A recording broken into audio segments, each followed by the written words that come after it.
عارفة لما دماغك فجأة كده ما بتسكتش، كل حاجة بتفكري فيها زيادة عن اللزوم. مواقف صغيرة بتكبريها في دماغك وكلام عادي بتفضلي تعيدي فيه كذا مرة. أنا عارفة الإحساس ده كويس وجاي عشان أكلمك فيه. إحساس إنك تعبانة من غير سبب واضح، بس الحقيقة إن السبب موجود وقدام عينيكي وانت عارفاه، بس مش عارفة تتخلصي منه. السبب هو التفكير الزايد. أنا منى وده فيديو جديد النهاردة. الفيديو ده بصوره يوم 10/4، وحاليا الجو بدأ يحرر والموضوع بقى صعب في التصوير. طبعا بصور من غير المروحة علشان مش هتسمعوا حاجة لو شغلت المروحة، فربنا بقى يعيننا على الأيام اللي جاية دي والصيف اللي جاي ده. وكمان عايزة أقول لكم حاجة، شكرا بجد بجد إن في اهتمام بالمحتوى واهتمام بالفيديوهات، والقناة عمالة تكبر يوم عن التاني، وبإن كده يعني هنوصل للحاجة اللي احنا كنا بنحلم بيها أو الحاجة اللي أنا كنت بستناها بقالي كتير يعني. دلوقتي بقى عايزة أكلمكم على موضوع التفكير الزايد ده. ليه بنفكر زيادة؟ التفكير الزايد غالبا بيجي من الخوف انك تغلطي، او الخوف من رأي الناس، او حتى خوف من المستقبل. فدماغك بيحاول ان هو يحميكي بانه يحلل كل حاجة، بس بدل ما يريحك بيتعبك اكتر. اول حاجة افهمي ان مش كل افكارك حقيقية، مش كل حاجة بتيجي في دماغك بتبقى صح. ساعات دماغك بيكبر المواقف او يتخيل سيناريوهات مش هتحصل اصلا. فاول خطوة انك تقولي لنفسك لازم اللي انا ما صدقش كل حاجة بفكر فيها. بس الجملة دي لوحدها بتخفف نص الضغط، ان الحاجات كلها اللي انت بتفكري فيها مش حقيقية. مش كل حاجة بقعد اتخيلها او اتخيل ده قالت لي كذا، ده عملت كذا، الكلام ده كله آه، الحاجات دي كلها متبقاش حقيقية. فلازم تؤمني بالموضوع ده. تاني حاجة وهي انك توقفي دايرة التفكير، انك وانتي قاعدة وسايبة كده نفسك لدماغك وبتفكري، تقطعي دايرة التفكير دي. ازاي؟ قومي اعملي اي حاجة بايدك، اشتغلي كده، حركي نفسك، اعملي اي حاجة، روحي اغسلي وشك، اتمشي شوية، اسمعي اي حاجة، اسمعي مثلا موسيقى، اسمعي قرآن، اسمعي بودكاست، اي حاجة في نفس ذات اللحظة. اي حاجة تفصل بينك وبين التفكير او الفكرة اللي انت بتفكري فيها. تالت حاجة، اسألي نفسك سؤال مهم، هو التفكير ده مفيد ولا مجرد تعب؟ في حاجات احنا لازم نفكر فيها في حياتنا ونديلها وقت من حياتنا وتفكيرنا علشان توصلنا لحل او توصلنا لنتيجة عايزين نعملها او حاجة مهمة في حياتنا. ولكن التفكير اللي هيتعبك وهيخليكي مرهقة ومتعبة ودماغك دايما عمالة بتلف ومش عارفة تنامي ومش عارفة تظبطي نفسك او تظبطي حياتك، لا، التفكير ده غلط. لو مش هيوصلك لحل يبقى مش مستاهل ياخد كل الطاقة دي. مش كل حاجة محتاجة تحليل، بعض الحاجات محتاجة اننا نسيبها تعدي. رابع حاجة، لازم تقبلي ان مش كل حاجة ليها اجابة.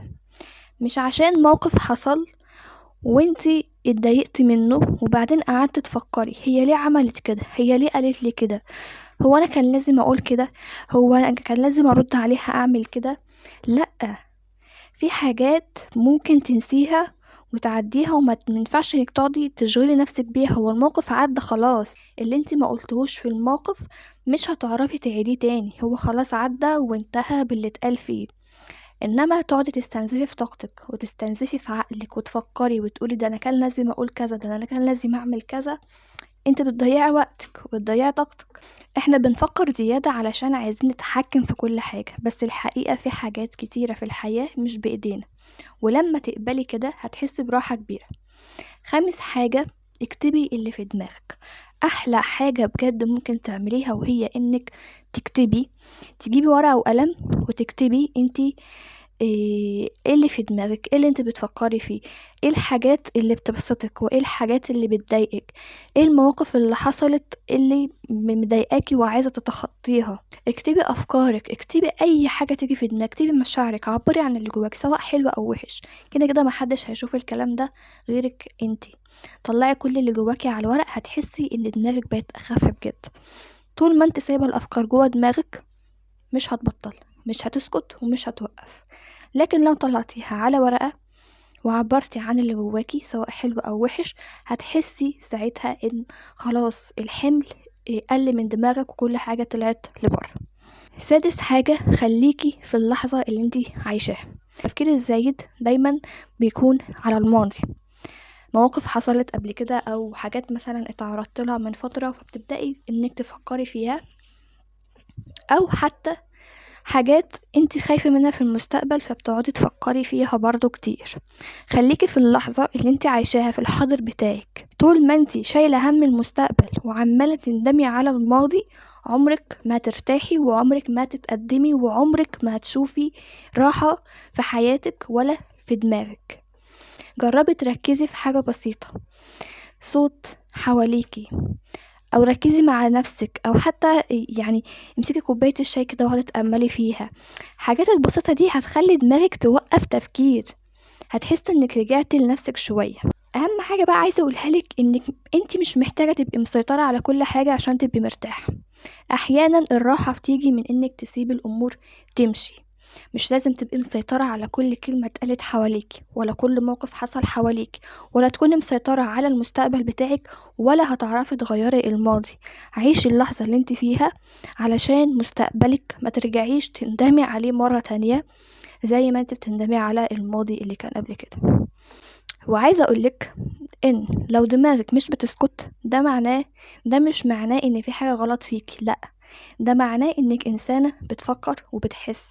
بس حاولي تدي لنفسك راحة شوية، مش كل حاجة محتاجة تتحل دلوقتي ولا كل حاجة لازم تفكري فيها. خلي فيه مساحة هدوء، وهتتفاجئي قد ايه ان ده موضوع مريح، وان بجد الحياة من غير التفكير الزايد احلى بكتير.